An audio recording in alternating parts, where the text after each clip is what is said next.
I'm all too aware of the many challenges schools face on a daily basis. Am I going backwards? Yes. Yes, okay. You're all right. I'm all right, am I? Including the need to focus attention on the core business of the school, which is, of course, teaching and learning. I know that equipment is expensive and often beyond the reach of tight budgets. I know that countless hours can be spent pursuing the most appropriate products, achieving the best deals and ensuring the school is going to be in safe hands once a deal is made, and that the school has not fallen foul of another short-lived and superfluous initiative or gimmick. Those of you present today may already be involved in initiatives such as eco-schools or healthy schools, which are both excellent government-supported environmental projects. And your school may already have won awards for the work you are doing in these areas. It may well be that you believe your school is well on the route to achieving the sustainable future so sought after by many of your staff and pupils. Or it may well be that you have the commitment but are not quite sure the way you should be going, or indeed where to turn to for help. My own guess is that many of you are at neither extreme, which is why you have found coming here today an attractive proposition, or at least one that has whet your appetites to learn yet more. As some of you may realise, for 3 years I was the director of the National Remodelling Team and then went to the TDA. TDA and NRT, or as the TTA as it was then, merged to become the Training and Development Agency for Schools. But the key purpose of NRT, and now a large part of the work of TDA, is associated with helping schools to lead and manage change in a rapidly changing world rather than simply coping with it. At no stage did the NRT exist to tell schools exactly what they should do or how to do it.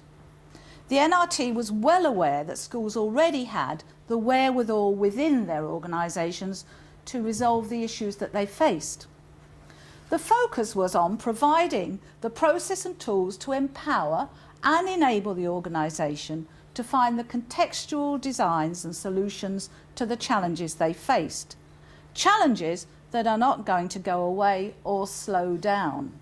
Hence, I suppose, the catchphrase, one size doesn't fit all. This is perhaps the reason GreenItLikeYouMeanIt, or GLUMI, invited me here today to talk to you from an educational perspective.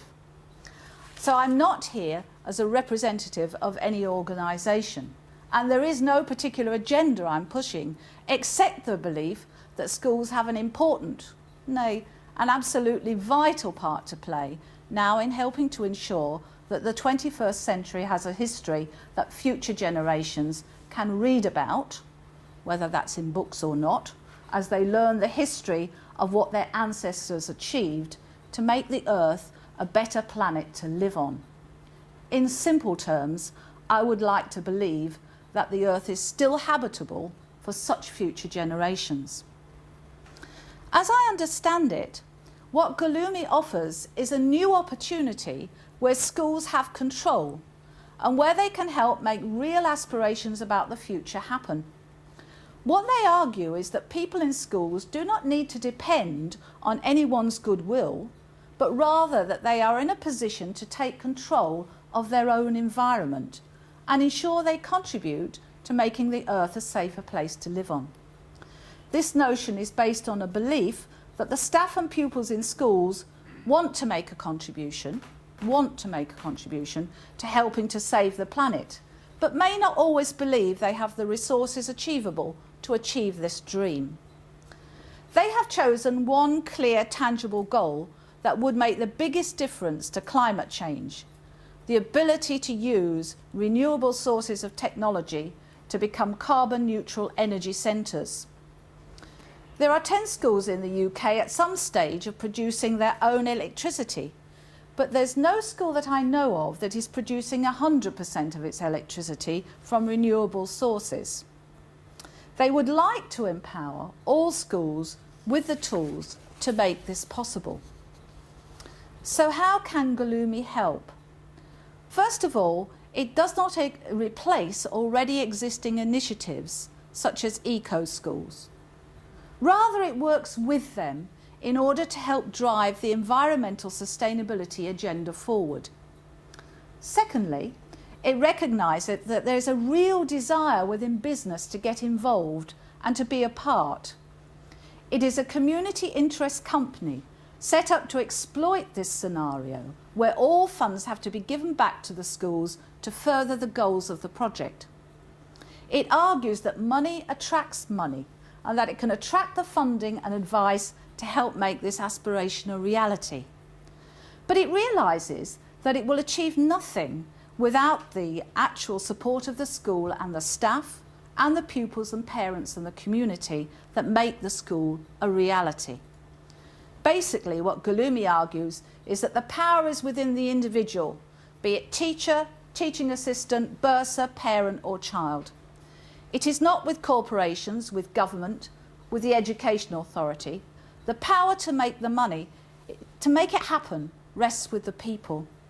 It is a human solution to a human problem.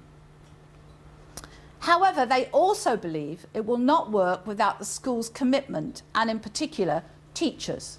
They have the power to make it a reality. They need to act as the conduit of information. Gulumi commit to doing most of the work so that they do not add to the burden that's already there on head teachers and other staff members. So Gulumi commit to providing advice, to raising money, but without integration into relationships with children and young people and their parents, it simply will not happen. To make a start, they really need you to sign up, those of you here today from schools, as a pilot, to be the pioneers. And looking round faces here today, I know that many of you already are in that category. So my best wishes for it all, and thank you for listening.